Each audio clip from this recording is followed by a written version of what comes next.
नमस्कार दोस्तों, बासु क्लासेस में आप सभी का स्वागत है। आज हम लोग क्लास 11th की एनसीईआरटी का चैप्टर 2 रिलेशन एंड फंक्शन को पढ़ेंगे। चलिए हम लोग देखते हैं रिलेशन किसे कहते हैं। उसके बाद हम लोग कार्टेशियन प्रोडक्ट ऑफ सेट्स निकालेंगे।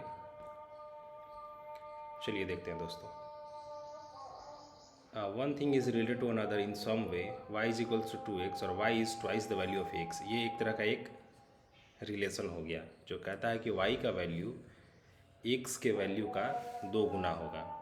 तो इस तरह से हम लोग कह सकते हैं कि y is related to x in some way. ठीक है, तो ये रिलेशन का हम लोगों ने समझा। उसके बाद हम लोग देखते हैं Cartesian product of two sets. अब फॉर एग्ज़ाम्पल आप लोग समझ लीजिए कि एक सेट A है, एक सेट B है। A सेट में 3 एलिमेंट्स हैं, A, B और C। B सेट में 2 एलिमेंट्स हैं, एक रेड कलर एक ब्लू कलर। तो A क्रॉस B क्या होता है कि A और B का जितना पॉसिबल ऑर्डर्ड पेयर है वो हम लोग कार्टेशियन प्रोडक्ट में लेते हैं। अगर एक Cartesian product of B, Cartesian product of A and B हम लोग का इस तरह से होगा कि A का एलिमेंट और B के एलिमेंट का जितना पॉसिबल ऑर्डर्ड पेयर है। तो चलिए हम लोग देखते हैं। A में हमारे पास एक एलिमेंट A है, A के साथ इधर हम रेड कलर ले सकते हैं, ब्लू ले सकते हैं। तो A रेड, फिर A के साथ ब्लू, वैसे ही B के साथ रेड, फिर B के साथ ब्लू। वैसे ही हमारे पास एक एलिमेंट C है, तो C के साथ एक बार रेड, एक बार C के साथ ब्लू। ठीक है, तो इस तरह से हम लोग कार्टेशियन प्रोडक्ट निकालते हैं दो सेट्स का। अभी हम लोग डेफिनेशन पे आ जाते हैं। Given to non empty sets P and Q, the cartesian product Q is the set of all ordered pairs of elements from P and Q। हमने देखा ऊपर में कि अगर दो सेट है उसका कार्टेशियन प्रोडक्ट निकालना है तो P और Q के एलिमेंट्स का जितना ऑर्डर्ड पेयर हो सकता है वो हम लोग लिख देते हैं, वही कार्टेशियन प्रोडक्ट होता है। ठीक है, और दोनों नॉन एम्प्टी होना चाहिए। एक भी एम्प्टी हुआ तो हमारा कार्टेशियन प्रोडक्ट एम्प्टी होगा। अभी देखिए एग्जांपल हमारा है ये। ए कोई सेट है हमारे पास जिसमें 2 एलिमेंट्स हैं A1 और A2। बी कोई सेट है जिसमें हमारे पास 4 एलिमेंट है A1 A2 है, B1 B2 B3 B4। अब हम लोग को कार्टेशियन प्रोडक्ट ए और बी का निकालना है।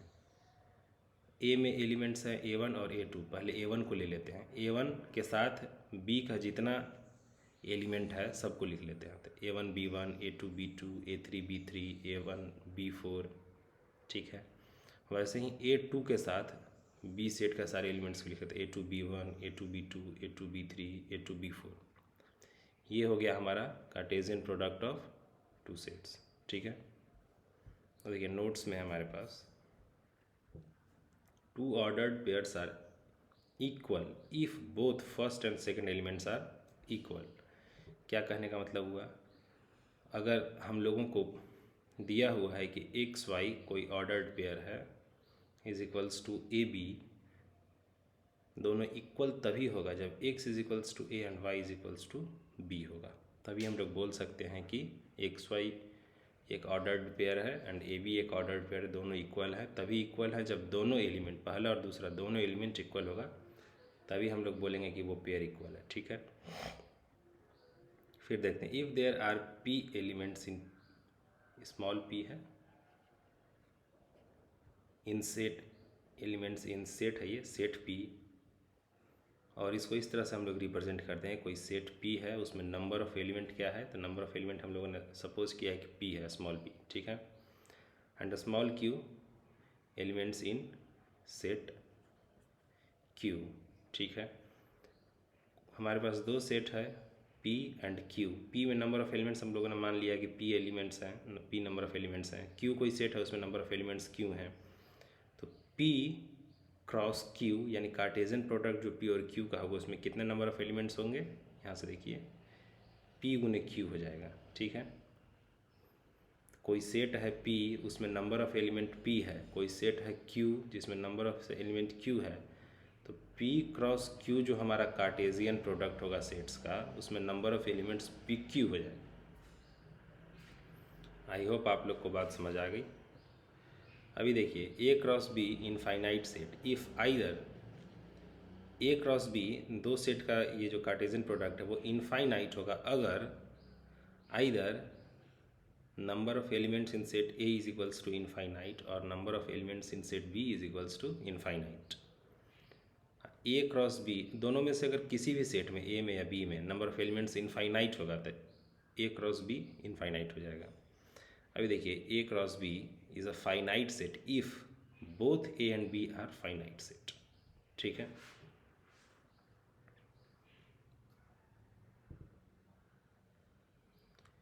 अभी देखिए अभी तो हम लोगों ने दो सेट का यहाँ हम लोग कार्टेशियन प्रोडक्ट देख रहे थे, वैसे ही तीन सेट का भी कार्टेशियन प्रोडक्ट को डिफाइन किया जा सकता है। A cross B cross C, A B C हो जाएगा जहाँ A element of A, B element of B set, small C element of a set C is called ordered triplet.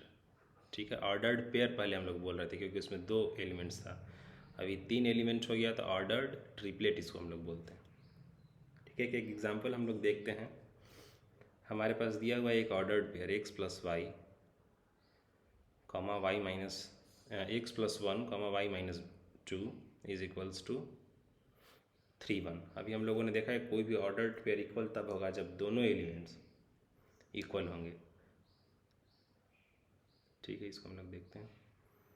तो x plus one जो हमारा है वो 3 के equal होना चाहिए। ठीक है, x plus one is equals to 3 यानी एक्स इज इक्वल्स टू कितना हो जाएगा 2। वैसे ही ये जो y माइनस 2 है और यहाँ पे हमारे पास क्या है 1 है, तो y माइनस 2 इक्वल होना चाहिए 1 के, तो y हो जाएगा हमारा यहाँ पे 3। चलिए अब हम लोग एक्सरसाइज देख लेते हैं। एक्सरसाइज 2.1,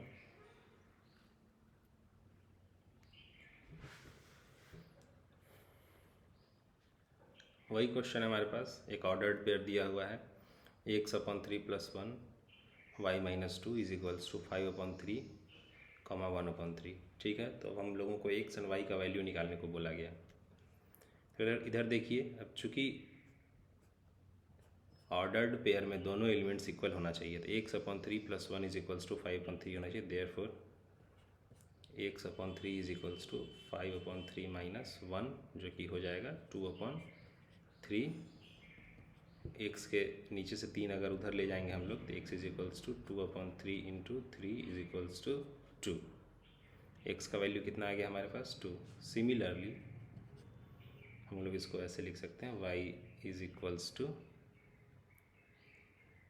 1/3 प्लस माइनस 2/3 उधर जाएगा तो plus 2/3, 1/3 plus 2/3 is equals to 3/3 is equals to 1। तो y का वैल्यू कितना आ गया 1। दूसरा क्वेश्चन देखते हैं। If the set A has 3 elements and the set B is equals to 3 4 5 then find the number of elements in A cross B। हम लोगों ने देखा कि A क्रॉस B में उतना ही नंबर ऑफ एलिमेंट होगा। नंबर ऑफ, देखिए फार्मूला क्या था, number of element in A cross B is equals to number of element in set A गुने number of element in set B। A में कितने एलिमेंट्स हैं 3, बी में देख लीजिए गिन लीजिए 1 2 3 3 एलिमेंट्स हैं। तो सेट ए क्रॉस बी में कितने एलिमेंट्स हो जाएंगे 3 इंटू 3 इज इक्वल्स टू 9। चलिए थर्ड क्वेश्चन देखते हैं। एक सेट है हमारे पास G 7 8 एंड H एक सेट है 5 4 2। हम लोग को निकालना है G cross H and H cross G। ठीक है, बहुत सिंपल है। अब G क्रॉस H कहने का मतलब है G वाला एलिमेंट पहले आ जाएगा। जैसे G में क्या है एलिमेंट, एक एलिमेंट मान लेते हैं 7 है। H में क्या है 5 4 2, तो 7 के साथ 5, 7 के साथ 4, 7 के साथ 2, उसके बाद 8 है इधर, उधर वही सारा एलिमेंट है तो 8 के साथ 5, 8 के साथ 4, 8 के साथ 2। वही जब H क्रॉस G हो जाएगा तो H वाला एलिमेंट पहले आएगा। यहाँ 5 है, 5 का पहले ऑर्डर्ड पेयर देख लेते हैं G में, 5 के साथ 7, 5 के साथ 8, फिर 4 है, 4 के साथ 7, 4 के साथ 8, इस तरह से 2 के साथ 7, 2 के साथ 2 और 8। ठीक है, इस तरह से हम लोगों ने देख लिया G cross H and H cross G। Fourth question है हमारा, स्टेट ट्रू और false. If P is equals to MN, Q is equals to NM, then P cross Q is equals to MN and NM। अब इसको बहुत आसान question है, जैसे कि हम लोगों ने पहले ही देखा कि अगर P में नंबर ऑफ एलिमेंट 2 है, Q में नंबर ऑफ एलिमेंट 2 है, तो P क्रॉस Q में नंबर ऑफ एलिमेंट कितना होना चाहिए था? 4, 2 गुना 2, लेकिन यहाँ कितना है? 2, तो ये फॉल्स हो जाएगा।